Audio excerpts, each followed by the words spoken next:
Hello, and thank you for joining us for another episode of This Week in AML. I'm John Byrne, Chair of the AMLRS Advisory Board. And I'm Elliot Berman, our Creative Director. We are excited to welcome you to the This Week in AML podcast, where we explore key news and developments in the global financial crime prevention community. Hi, John. How are you this week? I'm good, Elliot. Things are going well. We're close in the U.S. Congress to the August recess, and I know we've talked about the enablers provisions in NDAA. Our understanding is that the Senate may pick that up in September.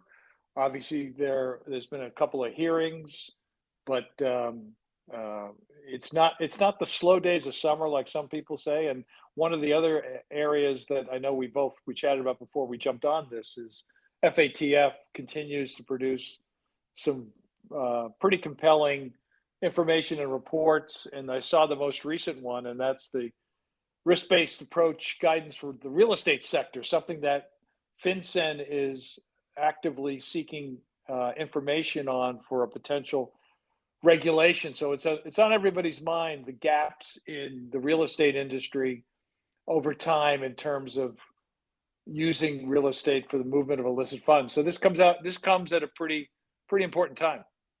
Yes, I saw that, and it's interesting, and it's along the lines of a lot of the types of guidance that FATF has put out. The thing that caught my eye is that their initial guidance in this space was put out in 2008. Right. And then last summer, they, in their sort of setting their agenda, they said, yes, all the nations who are involved said, it's time to update the risk-based guidance to the real estate sector. And so here, a year later, they put out updated guidance. And so I'm always impressed with the fact that when FATF says they're going to do something, they usually get it done. Yeah, look, there's a lot in here, but a couple of things we'd highlight. It's almost an 80-page document, so obviously when folks get the opportunity to take a look at it, and part of it is based on the response of the mutual evaluations of jurisdictions, and where those evaluations determine there still are both gaps and areas of challenge, if you will. But one of the things that struck me in the first part of it, we'll talk about some others, is when they talk about the real estate sector, it's a broad category, right? It's aimed at professionals that work in and sell and buy real estate, agents, lawyers, notaries, real estate developers, title insurers, independent legal professionals, accountants, and those professions are covered under other recommendations of FATF. But when we talk about guidance for the real estate sector, it's broad as it should be, right? Agreed. They also emphasize that it's all types of real estate. Right. It's not just industrial or commercial, but it's also residential and agricultural. So they really view, again, this is a risk-based model. So they view the entire space and then, talk about how to apply a risk analysis to it so that you zero in on where you need to, as opposed to just assuming all real estate is high risk, or conversely, all real estate is low risk.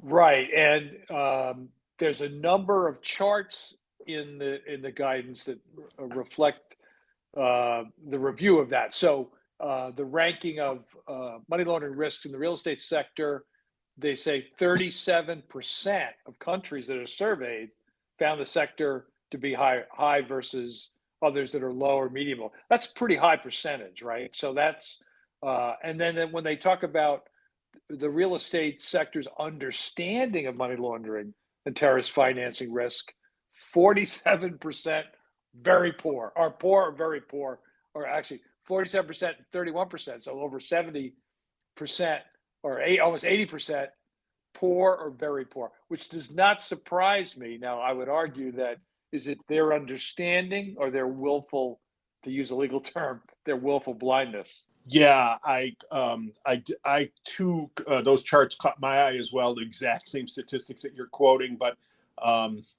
I think some of it is, just a perception that the risk is everywhere, but where you are, kind of a thing. There are so many different transaction types that would raise red flags. I know the guidance talks about a number of them. One that caught my eye, which was not unusual to think of it as high risk, was where the sources of funds were coming from multiple sources, possibly from multiple jurisdictions, as opposed to from a single source. But on the other hand, I think it's interesting. They recognize that just because real estate transactions, for example, have multiple entities involved, doesn't per se make it high risk, because that is in fact how many commercial real estate transactions are structured. Special purpose entities are formed to hold the real estate for a variety of tax planning reasons and things like that. So I appreciated the fact that, again, it wasn't, oh, you got a bunch of entities, that just makes it high risk. It's all about evaluating the risk, and AML CFT risk is not necessarily the kind of risk that real estate professionals really think about. So learning how to apply those measures will be a learning curve. Right. And in addition, they do talk about adding typologies that are good examples, as we know, case studies of typologies of types of activities that can be indicative, not necessarily conclusive, but indicative of money laundering. And so a whole host of those are some of these really interesting from my perspective. Use of non-financial professionals, okay, potential red flag. Use of corporate vehicles, we've obviously, that's a well-worn area. Unexplained use of virtual assets, obviously bringing those new technologies into this. Unexplained cash payments. I mean, as we know, there's many cities in the US and then overseas, places like London, where cash purchases of these properties, so there's no mortgages, there's no extensive documentation, unexplained. So what's going on? Use of client accounts.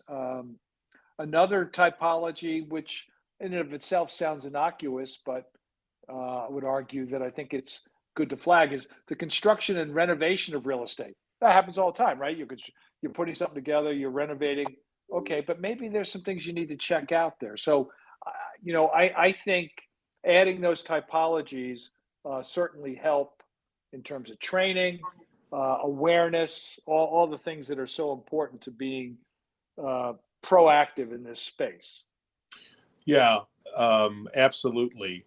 Another thing that is that they note, and I think is again sort of obvious, but not a connection to forget, and that is the fact that in many countries, including the U.S., the availability of accurate, up-to-date information about beneficial owners is hard to come by.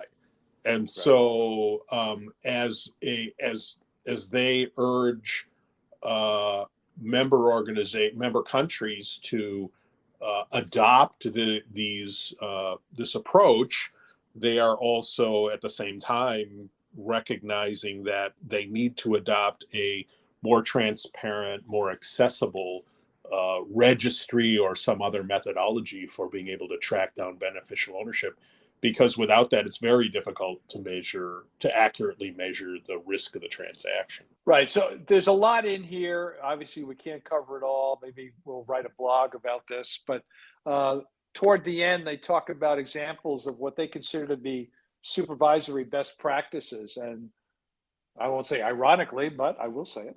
Ironically, what they call the Estates Agents Authority in Hong Kong has adopted a risk-based approach to supervise estate agencies' policies and procedures. And I think they feel that that's been strong. They said since April of 2020, 60 agencies have been adjusted to lower risk groups as a result of the increase of the AML CFT compliance.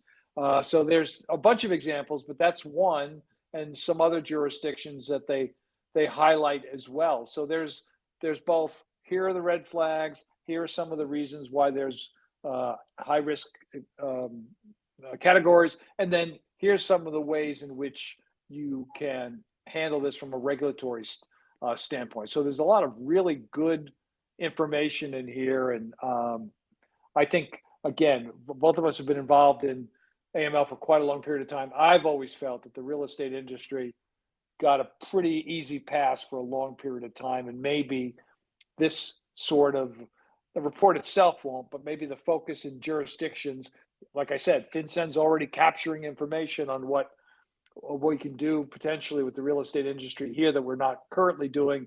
Maybe that will improve the due diligence. You certainly can't say there's not enough resources out there. They do highlight one thing that we do well, and that's geographic targeting orders. So I'd be remiss if I didn't say that. I think the GTOs that have been issued by FinCEN over time have been extremely useful and valuable. So that gets called out in the report as a positive supervisory oversight area. Yes. So let's see. What do you have in the hopper? Just did an interview the other day that'll get posted the next couple of weeks on the FinCEN and Department of Commerce joint alert on evading export controls, which sounds in the weeds, but actually pretty relevant to everything that's going on, particularly in the Ukraine. So that's going to be out. I have a couple of meetings this week and next. We're hoping in late August, the 25th, I believe. You correct me, Elliot, to do a webinar on issues related to, broadly speaking, transparency. So we have some meetings this week with some potential panelists, but the goal would be to explain where there are some gaps in terms of laws and regs, and some practical advice on transparency, whether it's dealing with corruption, politically exposed persons, or what have you. So we're still working on that, but that's something to look for toward the end of the month, end of next month. Sorry. It's the 26th. And missed it by that much. It's okay. You're all right. And registration for that webinar will open Friday, when it'll be open by Friday when you hear this podcast. So thanks, John. Have a great weekend, and I'm actually going to see you in person. You and I are going to record in person together next week in Buffalo because we have a meeting there. So if I don't talk to you before then, I'll see you in Buffalo in a week. Sounds good. Take care. See you. Yep. Bye.